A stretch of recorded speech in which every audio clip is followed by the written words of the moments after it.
안녕하세요. 저는 업로드 컴퍼니 공동 창업자인 강승구 부대표라고 하고요. 저희는 이제 미국의 나스닥 상장사인 스트래티지 그리고 비트코인 매거진이 운영하는 비트코인 폴 코퍼레이션에 국내 최초로 가입한 기업이기도 하고요. 국내에서는 이제 비트코인 적립식 투자 서비스 비트세이빙과 이제 해외에서는 소수력 발전 공급 그리고 잉여 전력을 비트코인 채굴하는 사업하고 있습니다. 반갑습니다. 현재 비트코인 시장 상황 좀 말씀드려 보려고 하고요. 또한 이제 보시면 비트코인 같은 경우는 너무 잘 아시겠지만 말씀드렸던 마이크로 스트래티지라는 기업을 위시해 가지고 기업들에서 이제 계속적으로 비트코인을 보유하려는 흐름들이 좀 만들어지고 있다라고 보시면 좋을 것 같아요. 미국에는 이제 나스닥 상장사의 스트래티지를 필두로 해 가지고 세밀러 사이언티픽 그리고 이제 채굴 기업들 다양한 기업들이 계속적으로 비트코인을 보유하는 전략들을 사용하고 있고요. 한국은 아직 시작을 못했지만 바로 옆 나라 일본에서는 메타플래닛이라는 이제 기업이 비트코인을 전략적으로 보유하는 것들을 계속적으로 실행을 해나가고 있어요. 사실 한국에서도 그런 전략을 실행을 하려고 했던 회사가 있죠. 넥슨이라는 회사고요. 한국에서 못하니까 넥슨 재팬에서 일본 지사에서 비트코인을 샀었고 당시에 이제 1717개 비트코인을 샀었는데 아직까지 팔지 않고 있고요. 현재는 일본에 있는 메타플래닛이라는 회사가 뒤늦게 비트코인 보유 전략을 따라서 실행을 했지만 넥슨의 재팬보다 훨씬 더 많은 수량을 현재는 한 6,000개 가량을 갖고 있다라고 보시면 좋을 것 같아요. 그래서 한국에서도 이런 흐름들이 만들어질 거다라고 생각하시면 좋을 것 같습니다. 기본적으로 비트코인 가격이라는 거는 항상 이제 변동성이 크다라고 생각을 하시면 좋을 것 같고요. 최근에 이제 비트코인 가격이 좀 떨어졌던 이유는 사실 비트코인은 잘 방어를 한 편이라고 생각을 해주시면 좋을 것 같고요. 미국에서 이제 관세 정책의 발표를 하면서 중국이나 이제 다른 국가와 협상을 하는 가운데 시장이 매우 불확실했던 부분들이 있죠. 그래서 그 가운데 사실 나스닥이나 S&P 같은 경우는 훨씬 더 떨어졌고요. 현재 이제 비트코인이 오히려 더 잘 버텨준 거라고 보면 좋을 것 같고요. 비트코인은 이제 최근에는 오히려 기존의 정고점인 1월의 정고점이 이제 10만 9천 달러 정도 됐던 것 같거든요. 그 수준을 거의 다 회복했다라고 보시면 좋을 것 같아요.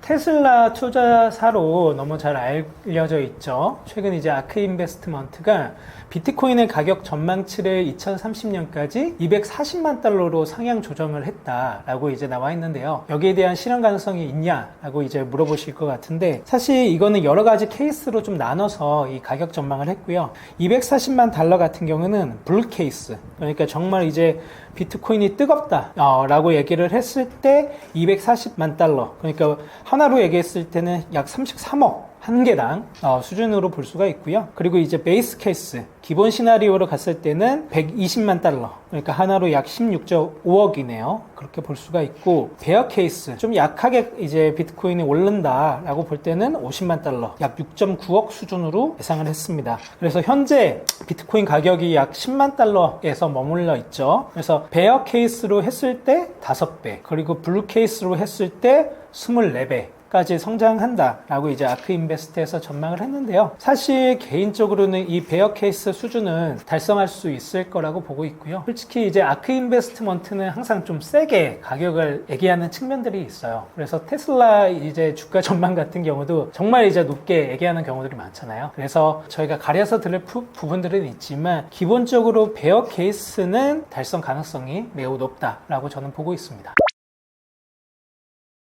앞으로는 이제 비트코인을 팔 때만 세금을 내지 않고 보유만 해도 세금을 내는 비트코인 부유세 도입 논의가 촉발되고 있다라는 이제 얘기들이 좀 들려오고 있습니다. 이게 비트코인에 미치는 영향이 무엇이며 한국에 어떻게 도입이 될 가능성이 있냐라는 얘기들을 좀 해볼 수 있을 것 같은데요. 사실 이제 비트코인 ETF가 도입이 되면서 ETF로 이제 비트코인을 사면 개인들이 어떻게 비트코인을 보유하고 있는지를 국가에서 너무 잘 들여다볼 수 있게 됐다라고 볼 수가 있고요. 또한 이제 실명 계좌, 한국의 실명 계좌, 미국의 실명 계좌, 각 국가의 실명 계좌랑 연동된 거래소에서 비트코인을 사게 되면 개인들의 계좌를 국가에서 이제 추적을 할 수가 있는 거죠. 그래서 다들 이제 얼마나 샀는지, 얼마나 보유하고 있는지를 국가에서 다 이제 볼 수 있게 됐는데요. 그래서 이제 예를 들면 저희가 주식에 투자를 하면 한국 장에서 투자를 하면 얼마, 그리고 미국장의 해외 주식에 투자를 하면 얼마, 이렇게 우리가 수익을 거뒀을 때 세금을 내게 되어 있잖아요. 비트코인에 대한 얘기들도 이렇게 나오고 있는 거죠. 가상자산으로 거둔 수익에 대해서 세금을 내는 것들은 지금 만들어지고 있고, 또한 뿐만 아니라 비트코인을 보유하고 있다는 만으로도 세금을 내는 비트코인 부유세 도입 논의도 이제 만들어지고 있는데요. 사실 이런 것들은 개인적으로는 비트코인을 오히려 좀 더 그레이 에어리어에서 좀 더 사람들이 그 비트코인을 따로 별도의 개인 지갑을 활용한다거나 이런 것들을 더 촉발하는 수단만 될 뿐이라고 저는 생각을 좀 하고 있습니다. 그래서 미국 같은 경우도 비트코인으로 이제 내는 세금은 좀 없이 하는 것들을 좀 이제 논의되는 과정들에 있고요. 또한 미국뿐만 아니라 다른 나라에서도 좀 마찬가지예요. 그래서 우리가 비트코인을 어떻게 바라보냐에 따라서 뷰가 달라진다고 했었잖아요. 화폐라고 할 때는 사실 돈을 낼 필요가 없죠. 내가 화폐인데 이걸 뭐 많이 갖고 있고 적게 갖고 있냐에 따라서 사실 돈을 더 낼 필요가 없잖아요. 사람들이 이제 정부의 뷰에 따라서 세금을 걷어야겠다라고 보는 국가도 있는 것 같고, 이거는 아니다, 좀 다른 방식으로 접근해야 된다라고 보는 국가에서는 좀 다르게 접근하는 그런 경우들이 많이 생겨나고 있다고 생각을 합니다. 한국에서는 개인적으로 솔직히 잘 모르겠어요. 이게 정부마다, 우리 정권이 바뀌는 경우마다 이 가상자산에 대한 접근이 되게 많이 달랐었고, 또한 이제 소득, 어떤 부수입, 이런 것들에 대한 세금 정책도 많이 달라졌었기 때문에 어떻게 될 것이다 라고 좀 일반화하기는 사실 좀 어려운 측면들이 있습니다. 최근에 이제 비트코인뿐만 아니라 뭐 다양한 자산들을 복리투자법으로 월 1억 이상으로 벌고 있다라면서 인증하시는 분들이 많이 생기고 있는데요. 개인적으로 이제 추천할 만한 이제 투자법이 또 있는지 여쭤보신 것 같습니다. 저 개인적으로는 지금 보시는 왼쪽에 있는 Thanks God for Bitcoin의 저희 서비스, 비트코인 적립식 투자 서비스 비트세이빙 1개월 이용권도 들어가 있는데요. 개인적으로 비트코인이라는 자산 자체는 적립식, 그냥 정말 기계적으로 살 때 가장 크게 빛을 발하는 자산이라고 생각을 합니다. 예전에 그 1억 모으기, 미래에셋에서 1억 모으기들을 계속적으로 운동을 만들었던 거를 기억을 하실 거예요. 그래서 보시면 그 미래에셋에서 예전에 적립식 투자 총서를 발간을 하면서 거기에 그런 표현이 있었거든요. 적립식 투자가 가장 잘 어울리는 자산은 변동성이 있는 자산이다. 왜냐면 이게 올라갈 때도 있고 내려갈 때도 있다 보니까 올라갈 때 내려갈 때 다 먹을 수 있으려면 그냥 꾸준히 사는 게 가장 좋다. 그리고 업사이드가 큰 자산들은 그냥 계속 꾸준히 사는 게 정말 좋은 방법이다 라는 것들을 알 수가 있고요. 근데 사람의 심리상 이것들을 잘 못하죠. 그래서 기계적으로 내가 어떤 적립식으로 투자할 수 있는 방법들을 구축해 놓으면 좋고요. 그런 거를 자동화한 게 저희 서비스라고 생각하시면 좋을 것 같습니다. 그 자동화된 투자법이 비트세이빙이다 라고 말씀을 드릴 수 있을 것 같고요. 일반적인 적립식 투자와 비트세이빙이 좀 다른 점이 있어요. 비트세이빙에는 AI와 블록체인 원체인 데이터 분석을 통해서 비트코인을 쌀 때 더 많이 사주고 비쌀 때 더 적게 사주는 기능들도 들어가 있거든요. 그래서 이거는 저희는 스마트 저금통이라고 부르고 있고요. 지속적으로 버전업을 하면서 이 기능들을 업데이트하고 있습니다. 그래서 블록체인 네트워크 상에 기록된 데이터를 온체인 데이터라고 하는데요. 이 지표를 조금 분석할 때 현재 시장이 좀 기회 구간인지, 그러니까 더 사도 되는지, 과열 구간이라 좀 덜 사야 되는지, 이런 것들을 좀 분석을 할 수가 있거든요. 그래서 이런 것들로 구매 비중을 좀 조절해 주면서 스마트하게 적립식 투자하는 서비스들도 생겨나고 있는 것 같습니다. 하반기 비트코인 전망, 저는 좋게 보고 있습니다. 기본적으로 5월과 6월은 5월과 6월이라고 하니까 상반기이긴 하네요. 5월과 6월이 특히나 좀 더 좋은 흐름일 거라고 생각을 하고요. 5월 이제 27일에서 29일 사이에서는 비트코인 라스베가스라는 이제 미국에서 가장 큰 비트코인 행사가 열립니다. 작년에는 이제 비트코인 2024 내슈빌이라는 행사에서는 현재는 이제 트럼프 대통령이지만 당시에는 후보였던 이제 트럼프 후보가 나와서 미국이 이제 압수한 비트코인을 팔지 않겠다, 그리고 게리 겐슬러를 해고하겠다 라는 등의 이제 발언들을 하면서 비트코인 가격이 상당히 많이 뛰었던 것들을 볼 수 있으실 거예요. 올해는 이제 트럼프는 나오지 않지만 뭐 깜짝으로 갑자기 나올 수도 있겠죠. 제이디 벤스 미국의 부통령은 이제 해당 행사에 참석을 하기로 했고요. 그래서 어떤 이제 어나운스들이 이번 행사에서 있을지도 좀 많이 기다려지기도 하고요. 6월 같은 경우는 이제 금리 인하에 대한 기대감들도 좀 올라오면서 유동성이 어떻게 좀 더 풀릴지들을 많이 주목을 하고 있는 것 같습니다. 비트코인을 매각을 하면서 금을 비축하던 시진핑이 가상화폐 암호화폐 규제 전면 재검토를 좀 내세우고 있다라는 얘기들이 좀 들어오고 있는데요. 비트코인 비축에 들어가고 있다라는 표현들도 나오고, 시진핑의 진짜 속셈은 무엇이냐라고 볼 수가 있는데요. 기본적으로는 비트코인에 대해서는 중국에서 좀 이제 그 채굴도 좀 금지하고 투자할 수 있는 것들도 좀 막고, 그러면서 이제 비트코인을 좀 금기시하는 모습들을 최근에 좀 보여주다가 여러 가지 변화되는 흐름들이 나오고 있다라고 볼 수가 있고요. 홍콩, 이제 중국이랑 가장 또 이제 관련이 깊은 나라죠. 홍콩에서는 비트코인 이더리움 ETF가 이미 승인이 됐고, 그래서 중국에 있던 사람들이 홍콩에 무슨 사업장을 낸다거나 라고 할 때 그 사업장인 회사의 이제 이름으로 비트코인과 이더리움 ETF를 구입하는 등 좀 이제 다양한 흐름들을 사실 최근에도 보여주기도 했었죠. 하지만 여전히 이제 비트코인 같은 경우는 여러 가지 저울질하는 과정 속에 좀 있는 것 같아요. 왜냐면 기본적으로는 거기는 미국과의 여러 가지 거리두기나 또 아니면 거리를 좁히거나 미국을 관찰하거나 하는 이제 중국의 스탠스가 녹아져 있다라고 보시면 될 것 같고요. 25년 3월에 이제 트럼프가 이제 금에 대해서 미국 자체도 이제 금을 비트코인으로 대체하려는 얘기들이 좀 나오기 시작한 거죠. 포트녹스의 모든 것이 무사하길 바라지만 그곳에 금이 제대로 없으면 화가 날 것이라고 트럼프가 얘기를 했었고요. 실제로 이 함의는 뭐냐면, 저희가 이제 포트녹스가 이제 금을 비축하는 장소인데 금을 이제 재고 실사를 한 게 70년 정도 전이에요. 그러니까 금이 정말 이제 무사히 있길 바란다라고 하지만 그 함의 의중 속에는 금이 무사히 있지 않을 것이다 라는 함의를 주죠. 그래서 금을 비트코인으로 대체할 것이다 라는 함의를 미국이 정말 계속적으로 주고 있다라는 얘기들을 저희가 볼 수 있고요. 최근에는 미국 정부에서 그런 얘기도 했죠. 이미 보유한 금을 팔고 비트코인을 사자 라는 얘기까지도 나오고 있죠. 그렇기 때문에 금을 비트코인으로 바꾸는 흐름들을 정말 이제 미국이 드라이브를 걸 수 있다라고 보이고, 시진핑 자체, 중국 자체도 금을 모으는 게 이 게임인 줄 알았더니 미국이 금을 팔고 비트코인을 모으면 이게 금을 모으는 게임이 아니라 금을 팔고 비트코인을 모으는 게임으로 이 게임의 룰이 바뀌기 시작하는 겁니다. 그러면 중국도 영향을 받겠죠. 그래서 당연히 이제 금 가격이 하락되기 시작할 것이니까. 그렇다고 해서 바로 금을 팔기도 어렵고, 그럼 우리 어떻게 해야 되냐, 정말 이제 여러 가지 논의들을 하고 있는 상황 속에 있다라고 이제 볼 수가 있을 것 같고요. 그래서 이제 중국이 그런 정책들, 금을 어떻게 할지, 비트코인을 어떻게 할지 이런 것들을 논의하는 과정 속에 있다고 생각하시면 좋을 것 같습니다. 비트코인을 전략적으로 비축하는 자산, 트럼프가 인정을 했다라고 말씀을 드렸었죠. 특히나 이제 비트코인 2023 내슈빌 작년에 이제 행사에서 압수한 비트코인을 팔지 않겠다라고 선언을 했고, 올해 3월에 그 행정명령에 서명을 하면서 비트코인 20만 개는 지속적으로 미국이 들고 가는 자산이 됐습니다. 그리고 앞으로 100만 개를 5년간에 걸쳐서 살지는 논의하는 과정 속에 있고, 이거를 이제 국민들의 세금으로 걷어서 사는 거는 좀 이제 논의가 필요하겠지만 앞으로 지속적으로 비트코인을 보유하려는 흐름들이 만들어지고 있다라고 보시면 좋을 것 같고요. 트럼프의 속셈은 무엇이냐라고 본다면, 기본적으로 비트코인이라는 자산을 인정함과 동시에 달러를 강화하려는 흐름들을 또한 같이 만들고 있죠. 그래서 크립토라고 해서 이제 크립토 전체 이제 시장 자체를 부밍하는 흐름들도 같이 만들어 줬었죠. 특히나 이제 임기 트럼프가 정권에 들어오기 전에 본인의 이름과 와이프의 이름으로 된 민코인도 발행을 하면서 정말 이제 그 가격이 빵 뛰는 흐름들을 보여주기도 했었는데요. 그게 실제로 이제 크립토라는